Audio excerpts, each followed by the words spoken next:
himmata ke ce kika kama na tun farko soyayya da irin ki akwai daɗi na leko ko na yi fushi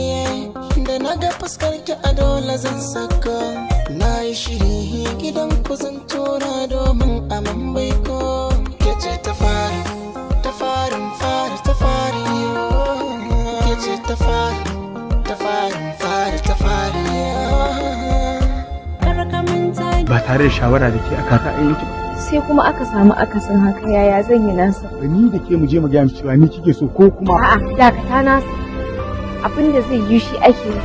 kai ma ka san ba zan iya zuwa in samu mahaifina in gaya masa garin masoyi ba ya nisa